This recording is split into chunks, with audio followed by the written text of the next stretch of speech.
The Democrat Party is officially eating its own. Pennsylvania Senator John Fetterman, the guy who flipped a GOP Senate seat back in 2022 and became a progressive hero, is now public enemy number one within his own party. And top Democrats are already scheming to take him down in 2028. Why?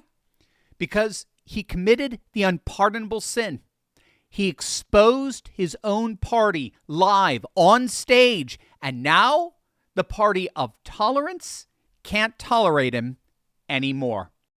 Hey gang, it's me, Dr. Steve, your Patriot Professor, here to help you make sense of the madness as the far left desperately tries to stop the unstoppable rise of a new conservative age. It's happening all over the world precisely because of you. So if you want a front row seat on how you're changing the world in ways you never even imagined, you know what to do. Make sure to smack that bell and subscribe button. Last night at News Nation Town Hall at the Kennedy Center, political commentator Bill O'Reilly confronted Senator John Fetterman with a burning question everyone has been asking. Why are you a Democrat, though? And I don't say that being a wise guy.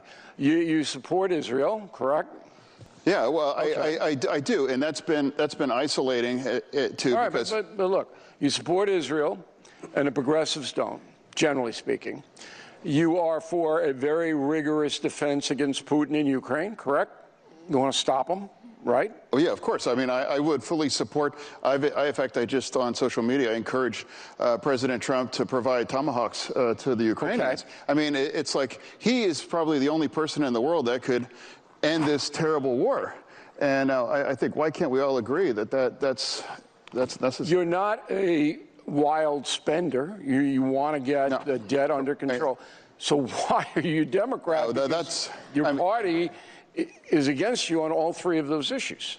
Well, I mean, a lot of the things that maybe I really believe in calling balls and strikes, and I think I want to follow the truths. Why aren't you an independent then? Well, I mean, those are some independent thoughts, but overall, I mean, you have to pick one side, Republican, Democrat. That's always been my party. And Bill, let me just say, it's like I'm the only Democrat in my family. I grew up in a conservative part of Pennsylvania, and I grew up and I know and I love people that voted for President Trump, but they are not fascists. They're not Nazis. They're not trying to destroy the Constitution, those things. And that's part of another thing. I refuse to call people Nazis or fascists, or I would never compare anybody to Hitler and those things. So while the Democrat Party has spent years demonizing half the country's Nazis and fascists, John Fetterman, to his credit, stood up at the Kennedy Center and dropped a truth bomb that sent shockwaves through the Democrat establishment. I will not join you. I will not do this. And you just heard he is explicitly pinning the blame of this government shutdown on Chuck Schumer and the Democrats, which he, again, in fairness, he has consistently been doing for the last 3 weeks. And he went on to warn that the extreme rhetoric coming from his own party leads to the very kind of political violence that we all witnessed to our horror a mere month ago on a Utah campus. So remember, Fetterman is from the same state where Trump was shot in the face last year, right? Butler, PA. Fetterman hasn't forgotten, even if the rest of his party has. Now, what's so interesting in all of this is that Fetterman was actually responding to something there. He was responding to an utterly disgraceful CNN segment where Democrat commentator Keith Boykin went on just this racist rant, claiming that the Republican party's they've embraced Nazism and anti-Semitism and homophobia and transphobia and sexism, all the stupid, tired, mindless hate speech, literal hate speech spewed out by Democrat demons and their forked tongues every single day. This is the kind of venomous bile that the Democrat Party has normalized. And Fetterman was asked to comment on that. And, he's the only Democrat with the courage to call it out. However, as I'm sure you all know, his truth-telling does come at a very steep price. According to Axios, Pennsylvania's Democrat power brokers are already plotting Fetterman's ouster in a 2028 primary challenge. As far as they're concerned, he publicly renounced his party on that stage. Fetterman declared he is emphatically not one of them, which he's not. In fairness, they're right. In the end, he is not. Yes, I know he votes with the Democrats the vast majority of the time. Yes, I know that, but that's caucus voting, gang. Congressmen don't vote on principle. They don't vote their conscience. They're team players. It's called a governing coalition. You don't vote your I'm sorry to burst an idealistic bubble there. Republicans caucus, Democrats caucus, right? If Fetterman officially switched to the Republicans, he would be voting with the GOP the vast majority of the time. That's how it works. So the Democrats recognize that this guy has officially left the plantation. He is not one of them. He refuses to bend the knee to their growing radicalism.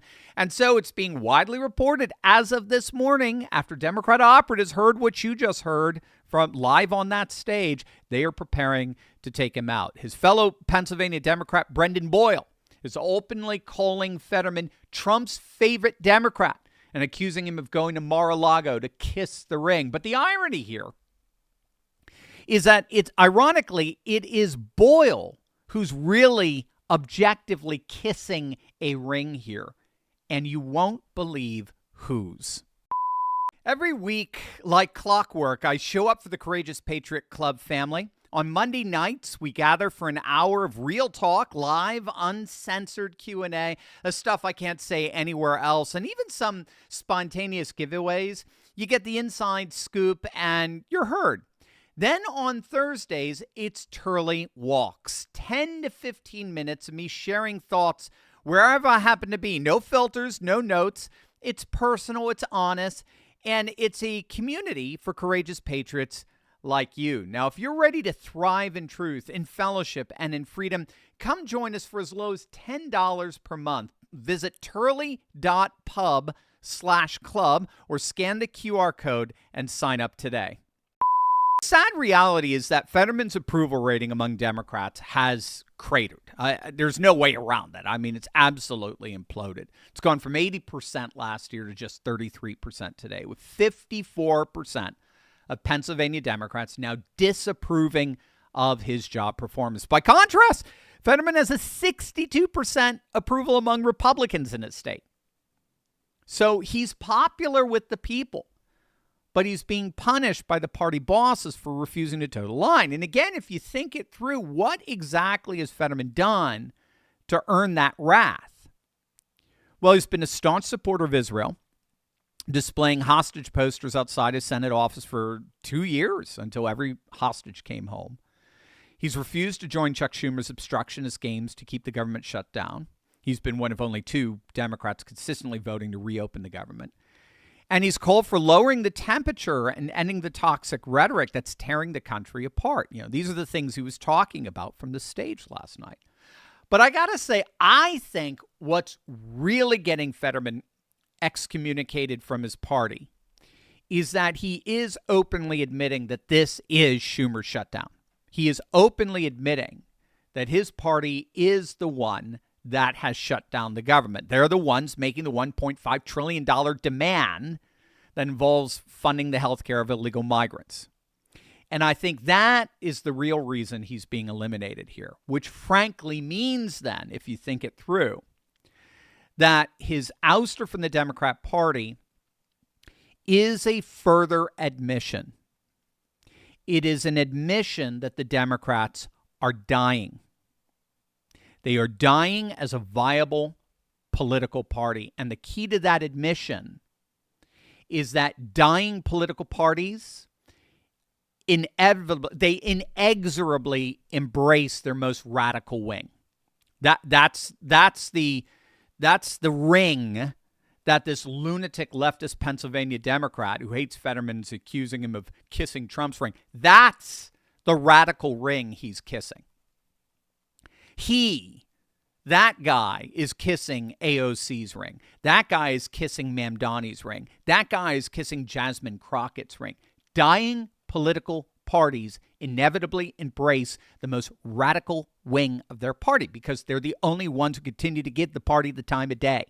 Everyone else is like, you guys are nuts. We don't have anything to do with you. So it's only the most rabid, radical members that are still there and increasingly calling the shots. So we can see that the Democrats are obviously done trying to reach out to the middle, as it were. They've given up to trying to reach the undecided voter or someone on the fence. Now it's just the most radical red meat for the most rabid supporters. And they're doubling down on the Nazi rhetoric and the fascist rhetoric and the Hitler rhetoric.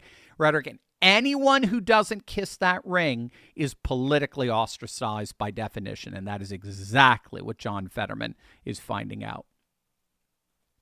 So the question remains, John, why are you still a Democrat? You're not going to win re-election in 2028 with a 30% approval among Pennsylvania Democrats. It just ain't going to happen. You're not going to make it to the general. You're going to get primaried out. You're not going to win re-election, but you will as a Republican. It's time to jump ship. It's time to join the party of sanity. Precisely, John, where you belong.